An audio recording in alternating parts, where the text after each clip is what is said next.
Cain Cuccinelli, I'm glad to have you on the program today. You've been a long-time advocate for the states to declare an invasion on the southern border in order to give power to state authorities to enforce immigration law where the federal government will not. Yesterday, the governor of Texas, Governor Greg Abbott, issued an executive order where he said the following. He said, by virtue of the power, authority vested in me by the Constitution and the laws of the state of Texas, I do hereby authorize and empower the Texas National Guard and the Texas Department of Public Safety to respond to illegal immigration by apprehending immigrants who cross the border and return those illegal immigrants to the border at a port of entry. What do you think, Ken? Is this what you've been looking for? No, it is not. And you make an important point in your question that Governor Abbott follows in his order, and that is that he is talking about all of this under the authority of immigration law. And the Supreme Court found in Arizona versus United States that the states can't just independently take that on. Now, later in the executive order, he quotes a carve-out from Arizona versus U.S. of something that they didn't decide, and he seems to base his whole order on that carve-out. But that is not what we have advocated. What we have advocated is not immigration law. It is the exercise by the states of the self-defense authority that they kept to themselves when they wrote the Constitution. Because remember, the states form the federal government, not the other way around. And at the end of Article 1, in Section 10, the very last part of Article 1, there's a list of things states cannot do without congressional approval. There's an exception to one of them, and that one is to wage war, and I'll get back to that language. It's awkward language, except when actually invaded. So what we have been urging Governor Abbott to do is to declare legally what he has said rhetorically many times, and that is that Texas is being invaded, and then to utilize that constitutional authority, which is not immigration law, to turn people back at the border, not take them to the border patrol at ports of entry, which is what that order will do. What that order will do is catch and release within Texas. Texas authorities will catch someone who's crossed the border illegally, take him to a port of entry, which you just read, and hand them over to Border Patrol, who will then release them. So it's really just a two-step catch and release, and it won't change the numbers. If you look back over the whole life of Operation Lone Star, which is what Governor Texas has given the cool name to his program around border security, it hasn't changed the numbers. It hasn't changed the flow of illegals across that border until they know that Texas or Arizona, or pick a state on the border, will actually stop them from getting in and return them back across into Mexico. They will keep coming. It is the absolute necessary underpinning to lower the flow of illegals. And yesterday's executive order didn't do it. Why do you think Governor Greg Abbott, and for that matter, Governor Ducey of Arizona, have been so hesitant to take your advice, to declare an invasion, and to take this issue into their own hands? Yeah, it's a really good question, Will. I mean, if you read the part of Governor Ducey's State of the State address that he gave on January 10th of this year about the border, you would think he was doing this. The language he uses, and Governor Abbott often does the same thing, sounds like they're literally doing everything available to them, but they are refraining from this last and most critical step. And I have to assume that they are just afraid of the politics. I mentioned the language in the Constitution. It does say engage in war, and that's very tough optics, to use modern terminology that James Madison wouldn't recognize, but that is a big consideration today. And nobody is suggesting this doesn't take courage and that they won't be attacked for it. But the fact of the matter remains, if they're serious about protecting their states from this invasion, they have to use this constitutional authority, because it's very clear Joe Biden isn't going to do the federal job of protecting them, which both governors have said he has failed to do. And they, as yet, continue, the governors, to fail to use this last bit of authority. Maybe it has to do with the upcoming election for Governor Abbott. I can't speak to that directly. Well, that would be an odd thing for him to show concern, because you said their concern may lie in the realm of politics. Whether or not you're Ducey or Abbott, you have to see the polling that suggests everyone is concerned about the crisis at the southern border, including Latinos. Even Democrats. That's right. Even Democrats, even Latinos. This is an issue that seems to be a political winner. So what is the potential political loss in their mind, do you imagine?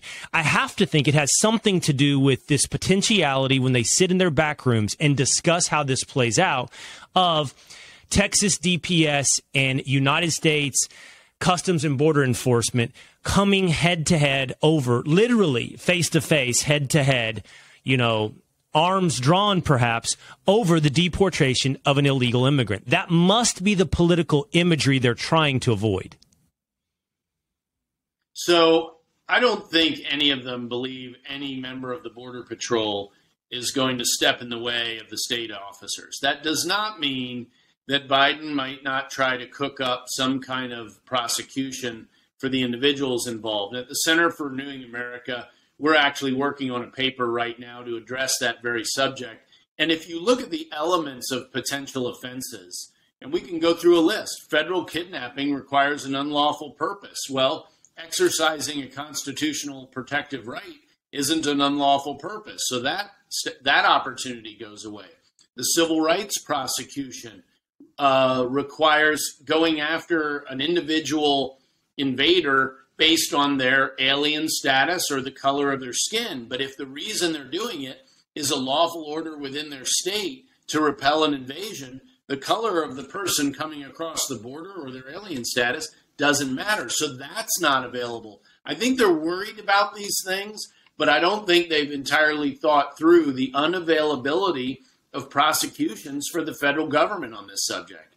Yeah, and I'm not sure they can accurately predict the quote-unquote political fallout of that face-to-face encounter. Right. And now I'm talking about it figuratively instead of literally, because you're talking about the Texas National Guard or the Texas DPS being arrested at some point by the Biden administration and charged with, as you just point out, for example, perhaps kidnapping. Wow. Right. Who is the quote-unquote political loser in taking a Texas DPS officer and prosecuting him for kidnapping while enforcing immigration law? I'm not sure I know the answer, but it seems like that Governor Abbott and Governor Ducey are afraid of that answer. Well, I think they'd certainly go to war with the federal government over such a situation. But I don't think it's a political loss for them so long as they stick with their team. And I've known Greg Abbott for 13 years. He will defend his guys to the hilt. And I have no doubt about that.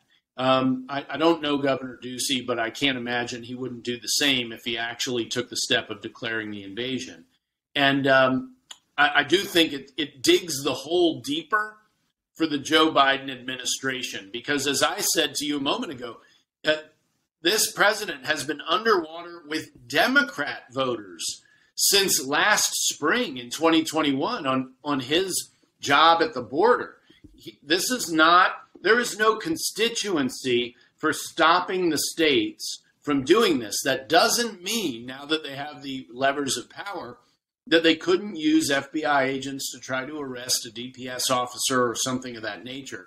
But I agree with you, Will. The optics of that are horrific for the Biden administration. They really are. And I just want to correct one thing that you said, because it happens a lot. People fall into referring to this as immigration law. I want to be really clear. It's not immigration law. It's a whole different source of legal authority straight out of the Constitution. And you said that in your initial answer at the beginning of this interview. And you're right. I did revert to using that language. And look, Here's the deal, Ken. For all practical purposes, what we are talking about is enforcing immigration law. I understand that the legal ground on which you're making this argument is outside of immigration law because the Supreme Court has clearly made that solely within the purview of the federal government. And that then is perhaps the second answer for why Governor Ducey and Governor Abbott have not taken this final step, is they feel like it's a legal, if not a political loser, it's a legal loser in the Supreme Court of the United States. Now, I want to read to you this op-ed. It's in The Hill. It's by my Fox News colleague, Jonathan Turley. And he talks about the prospect for winning a Supreme Court argument on the state's ability to declare an invasion. And he says, in the Constitution's original meaning, references to the invasion meant an organized foreign army. When the Constitution was ratified, the federal government had only a small regular army, and border states were legitimately concerned about invasion of hostile foreign powers or their surrogates. He goes on in this op-ed to say, when the power that you're talking about, I believe it's Article 1, Section 10, was reserved for the states, it was focused on Mexico invading the state of Texas, and the state of Texas retaining its ability to defend itself, not criminal cartels and not illegal aliens. To what do you say to that argument from Jonathan Turley? Well, I would say that James Madison disagrees with him. And James Madison gave the example at the time of smugglers into Virginia. So this is among the first 13 states. So this wasn't a border state in the sense we think of one now. That's obviously not an element of a foreign government or a foreign power. And it tells me that Jonathan Turley has not read Arizona Attorney General Brnovich's opinion, where they went into some of this original history. And to Turley's credit, he references original meaning, but he gets it wrong. He gets it wrong, and Turley doesn't get it wrong often, but here he did, and he didn't. I don't think he prepared. You read out of that opinion piece literally the one and only substantive reason he gave for disagreeing with the notion that, say, Governor Abbott or Governor Ducey or any of the border state governors could declare an invasion today. That was it, and it's directly contradicted by the founders at the time, including literally the guy who wrote Article 1, Section 10. So we've had your colleague Russ Vought, the president of the Center for Renewing America, here on the Cain Podcast, and he did reference some of that history, Ken. He talked about, I believe one of the examples he used was perhaps the Texas Rangers chasing Comanche raiders back over the Mexican border. And I pressed him at the time, Ken, you just referenced Virginia smugglers. What is the best historical precedent for illustrating to the Supreme Court, were this to go before the Supreme Court, that states do have the power to declare an invasion against something less formal than a foreign army and have the power then to do something like you're asking of them, like you're asking of Abbott and Ducey, to not enforce immigration laws, but to deport this invasion? Sure. So if you look back more than 100 years, just about 100 years ago, the Border Patrol was formed. In the 100 years before that, the border states were effectively the border patrollers. And they used state officers and officials, and they went into Mexico with a degree of frequency that I think would surprise people, with no controversy about their authority to do so. It wasn't even up for debate, Will. And so the practice for more than 100 years along that border, once America reached that point, we'd expanded to that point, was that states were the ones responsible and expected to deal with the border situation. I would also note it makes sense if you go back 200 years to 1789 when the Constitution was adopted, when it was ratified, to understand that it is the border state governor who gets to decide this question. Because back then, Georgia was the southwest border. And at that time, they couldn't pick up the phone and call President Washington. They had to make a decision and respond in place. And the Constitution provided them that authority to make that decision. There's only been one case that's gone to the Supreme Court from what's called the Guarantee Clause. And the Guarantee Clause was referenced by Governor Abbott in his executive order. The Guarantee Clause is the promise by the federal government to protect all 50 states against invasion and to preserve their Republican form of government. That doesn't mean the party, of course. It means representative government, along with other things. Now, the case that went to the Supreme Court, Luther v. Borden, was a Republican form of government case. And there the Supreme Court said, it's not for us to decide. This power to decide this was left to another branch in our constitutional system. In this case, it's not for them to decide. It's left to a different level of the federalism system of federalism. That's the state in question.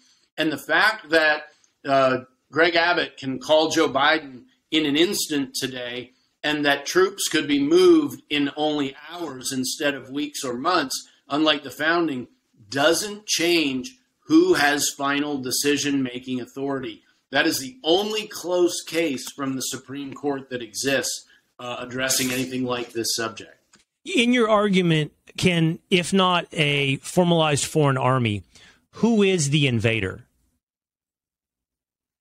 Yeah, well, the invader is a whole group of folks. Literally, last month, there were almost 240,000.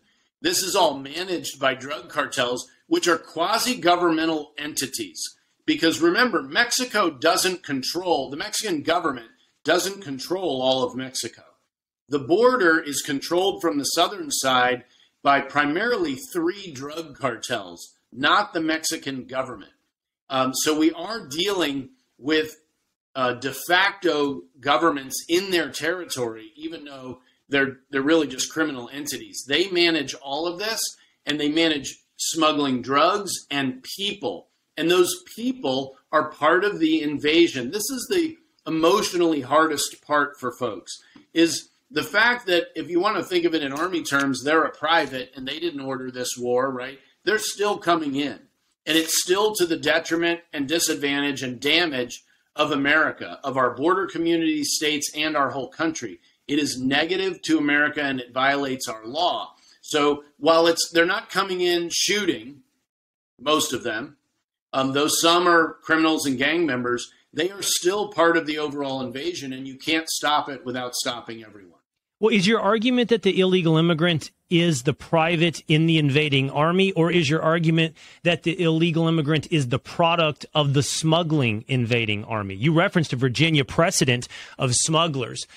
I'm curious, then, is my historical precedent that the cartels are the invader, regardless of what their product may be, humans or illicit drugs? We're asking the state of Texas to step up and stop the invasion of a criminal cartel or of a mass illegal immigration. So I would combine the two, facilitated by the drug cartels. They are actively involved. Anybody who's been down to the border knows they have an active intel network that reaches into our country. Our own government knows this. I was the deputy secretary at Homeland Security. We know they do this. They do it on both sides of the border. They are running an operation. And while until recently smuggling was envisioned to be drugs or contraband of some kind, here they're smuggling people. And it's hard to talk about people as contraband, but they're part of the illegality, and they are willingly part of the illegality. So while they are less morally culpable, certainly, they are still part of the invading force.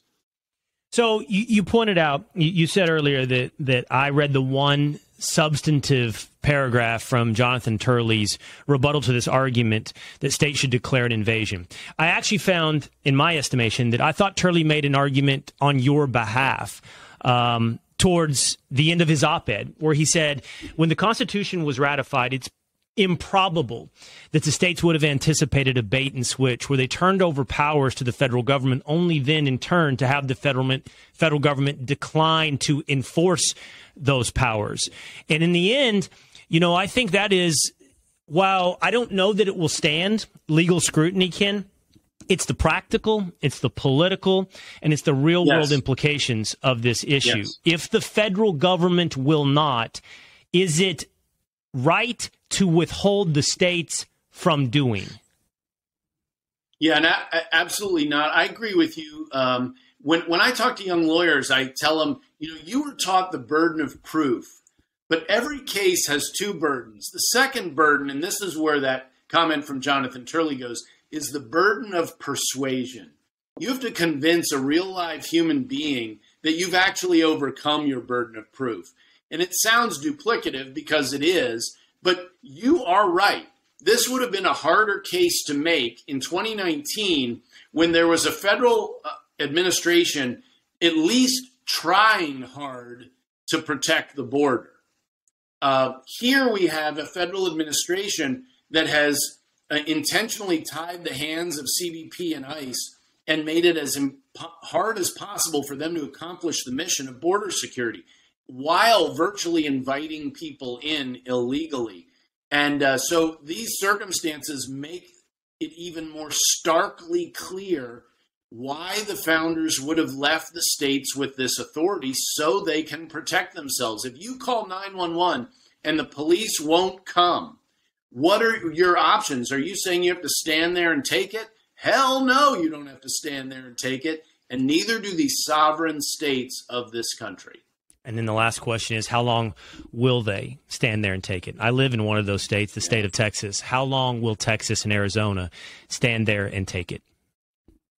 Yeah, that's a really good question. I was down in Texas this week, and so far 7 local judges have found as a matter of law that they are being invaded, and they have pled with the governor to come to the same finding because he's the one with the authority as Commander-in-Chief of Texas to actually effectuate that finding and make it matter in the sense of protecting Texas.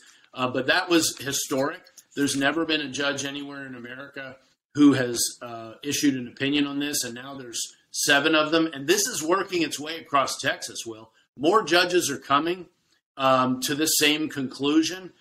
They recognize they don't have the authority to do what the governor can do, but under their Texas emergency statutes, they are looking at things like shutting down traffic, which they have the explicit authority to do. And they're looking at searching vehicles, which under the emergency authority, they may have the ability to do. So those kinds of things are now being explored because the governor isn't using his authority to actually take care of the problem. All right. Ken Cuccinelli, I want to talk to you today after the Texas governor's executive order, and it seems that there is still much work to do. Ken, thanks for being with us today. Good to be with you, Will. Hey, it's Will Cain. Click here to subscribe to the Fox News channel on YouTube. It's the best way to get our latest interviews and highlights. And click to subscribe to the Will Cain Podcast for full episodes right now.